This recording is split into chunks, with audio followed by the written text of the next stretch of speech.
Então, só para a gente fechar aquela ideia do acordo de não persecução penal nos processos em andamento, na questão da retroatividade, ok? Que, na verdade, junto com aquela ideia, né, do momento, essa retroatividade ou não é uma das partes mais importantes, tá ok? Então, até para a gente poder salvar aqui para quem perdeu, né, poder assistir depois.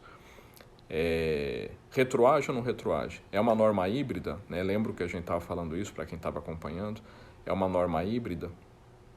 Se é uma norma híbrida que tem natureza material, natureza substancial, ela retroage, né? Porque está lá no artigo 2º do Código Penal, né? No caso de normas, né, dispositivos que são benéficos ao réu, elas retroagem. Então, nesses casos, em percebendo que é uma norma híbrida, ela poderia retroagir e, consequentemente, atingir até os processos em andamento, já com denúncia no curso de instrução, por exemplo. Tá bom? Então, lembram, a gente fechou, na hora que oscilou o sinal, a gente estava falando das 3 correntes. Uma, dizendo que o acordo de não persecução penal só pode ser aplicado na fase investigatória, depois da denúncia está precluso. É uma corrente que tem bastante corpo no Ministério Público, a recomendação em órgãos do Ministério Público para que seja dado, né, esse entendimento. Depois que teve denúncia, o tempo passou, está precluso, não cabe mais, tá ok? Do outro lado, a gente tinha falado disso, há quem defenda que pode estender até para processos já julgados. Me parece que não é o caso, né? A gente tem um risco forte à segurança jurídica, a ideia de um acordo, economia processual, celeridade, já foi tudo embora, né? A gente já tem o julgado.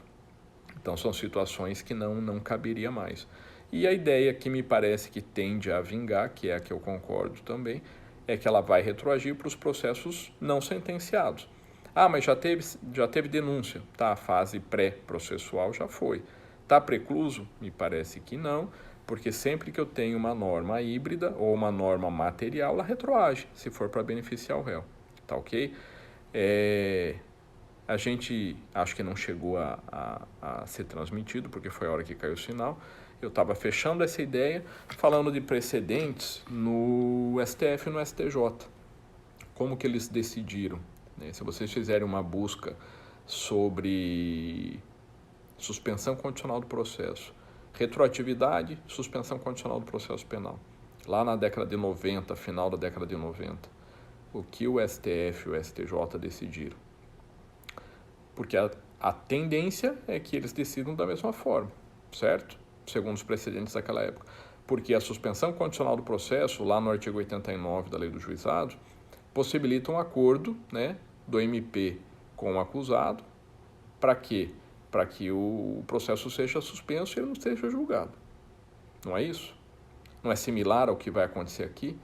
Um acordo com mais requisitos, com mais condições, mas é um acordo para que ele não seja julgado e cumprido gera extinção de punibilidade. Ok? O que o STJ e o STF decidiram? Mais ou menos segundo essa teoria que eu estava defendendo. Foi dito que STJ, para quem quiser anotar aí, HC 74305, ministro Moreira Alves, ainda no STJ, ele disse que a lei nova, por ter natureza material, ser benéfica ao réu, ela deve retroagir sim nos processos já em andamento, né? Ainda que a fase da suspensão tenha passado, que era ali no começo da ação penal. Então pode retroagir para os processos em andamento, que essa fase já foi superada. Só não pode aplicar os casos já julgados. Tá ok? Outro julgado, outro precedente, STF, HC 74305, relatoria ministro Celso de Mello. Mesma coisa. A suspensão condicional do processo penal não deveria, eu já repito o número dos HCs, tá?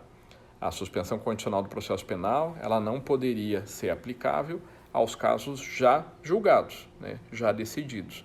Então, nesses casos, não poderia, né, aplicar a suspensão condicional do processo, porque não tem mais interesse do Estado em fazer acordo num caso já decidido, né? O Estado não vai ter vantagem nenhuma num acordo desse. Segurança jurídica é colocada em risco, já está provado que o réu é culpado, né, já tem sentença judicial. Nesses casos, não, tá?